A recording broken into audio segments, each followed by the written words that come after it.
Good morning. We are back on the road again. I went for a fantastic run this morning, crossed several of the bridges. It got really crowded and the trail kind of ended halfway through the city, but you know, whatever. I ran on some cobbles. Today, though, we are leaving Firenze for good.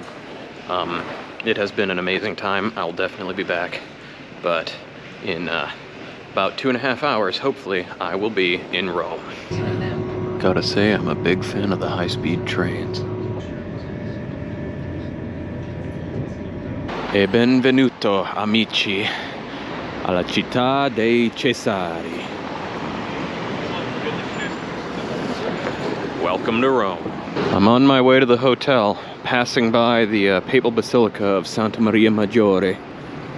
Man, every couple blocks there's something with incredible history to it here. Also, for the second portion of this trip, I will be joined by my parents. They have flown in all the way from Wisconsin in order to experience Italy again after 30 years. Look, a familiar face. So fast forward a couple hours.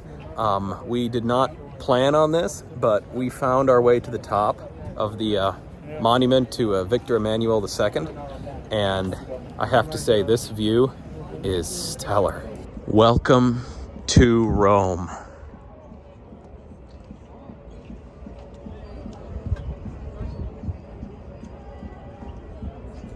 I don't know how well the camera can hear it because I'm using my phone, not the GoPro. But the whole city is just ringing with church bells. After 27 years, I've made it. Good morning. We are on our way to see the Domus Aurea, which is Nero's old pleasure house. So the Domus Aurea was built by Nero after the Great Fire of Rome, when it wiped out large amounts of the Palatine neighborhoods. And so he decided, oh, well, I basically control half the Palatine real estate anyway. I might as well just build myself a giant palace here. Cats in the sun. My dad found some new friends. Hi. Oh, look at that. There's a huge colony of cats here. It's very cute. Hey there, sunshine. How are you? Love it. They're so friendly.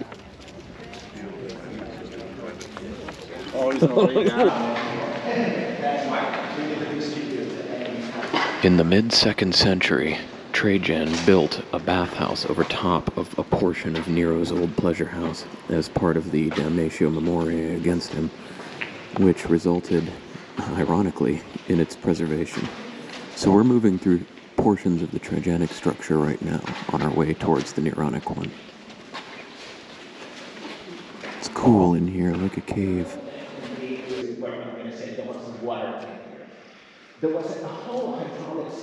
We're inside the Domus Aurea now, and you can already see some frescoes coming in on that wall.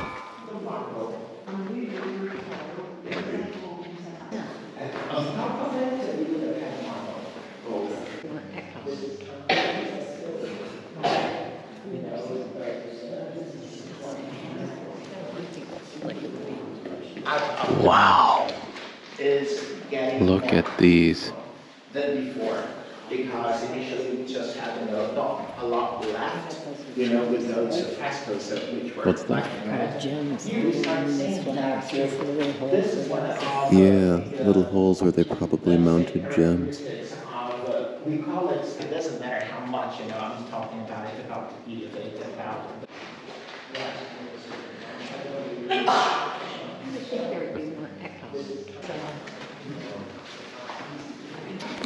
So many of these entranceways actually used to face straight out off the hill and over a huge artificial lake that used to be where the Colosseum is now. So imagine this, but with an incredible view.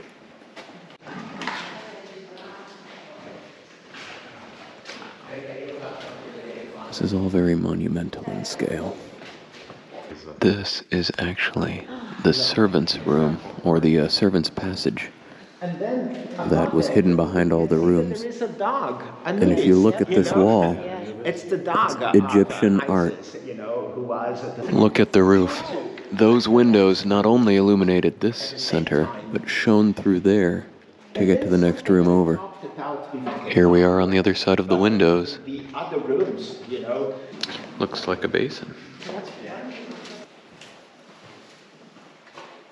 Love how there are just all these casual, enormous rooms, like this ceiling vault. I don't know if you can see over there, but this ceiling vault is so high. Probably doesn't show up well on camera, but here's a remaining marble floor. All black and white patterns of marble mosaic. Oh, now I get why it was so high. There was ceiling there with incredible little frescoes on it.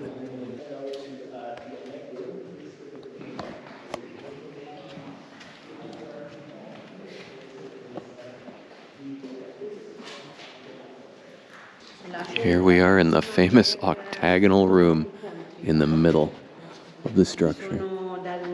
This room was used primarily for entertaining, and according to descriptions, this whole dome would have been decorated in gold. Imagine a fountain running over there, gold all over the ceiling.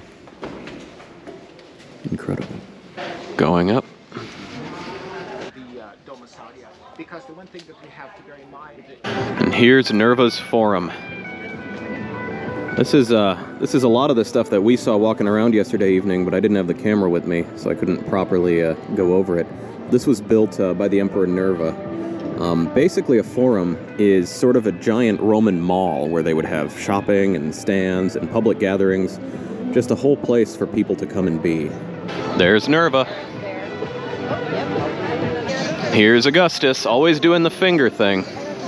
Here is the Forum of Trajan. Look at the size of this thing. Actually, it used to stretch all the way from the one of Nerva, all the way around through where we now have the monument to Victor Emmanuel, all the way over into that neighborhood. This was an enormous public space full of colonnades. You can sort of see the remains of one there. And these giant sort of theatrical rotundas here. There's part of one there. This would have been a truly immense public space. Also, there's Trajan's column. And another statue of the big man himself. Here's some of the remaining colonnades. Imagine what this must have looked like in its prime. And here we have Trajan's column. You can see very intricate scroll work up and around in a big spiral celebrating his victory. I think this was over the Dacians, but Trajan fought so many people in one that I really don't remember. The column of Trajan was in Peter. Yep. It looks like the church at some point decided this was Peter's column, because there's a big Peter statue up there. There is, by golly. And here's the famous Trevi fountain. It is big and cool, but somehow I thought it was bigger and cooler. So let's get a little closer. All right, we finally found a spot with a little sun. Come on, boys. Gotta get it while we can. Hey, here we are. And here's the nearby church.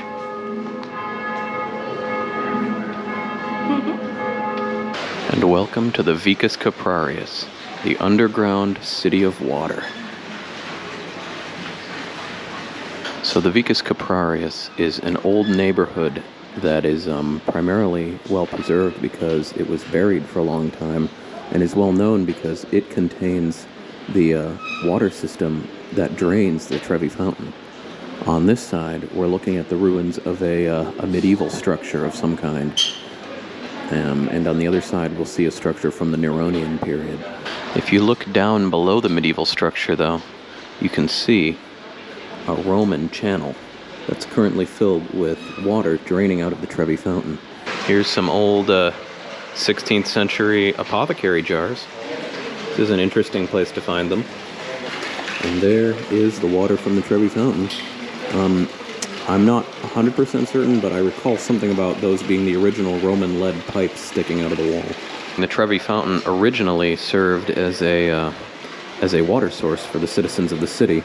This made it a strategically important thing, and so the Frangipani family built a fortress next to it, and then eventually the area grew out and became an important center, which was responsible for the creation of the fountain and the local cinema as we have it today. These heads are ancient, and they're part of the fill that was actually used to construct all of that site.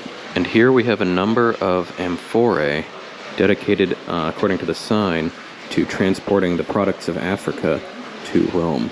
Back in the day, Africa was responsible for supplying a great deal of the grain that was shipped to the city, since Rome was so large that the surrounding countryside just couldn't feed it.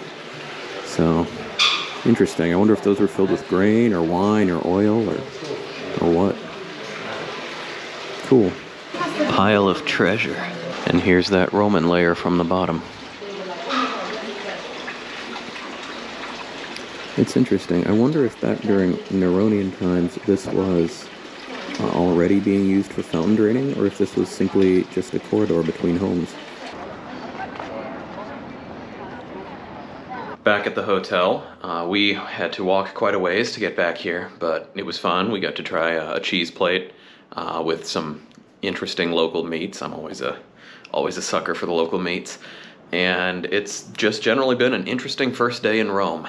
So tomorrow, we're going to go view a lot of the little bits and bobs of history in the area, including the Forum, and we're also going to take what is hopefully a fairly thorough tour of the Colosseum. So I'm looking forward to that.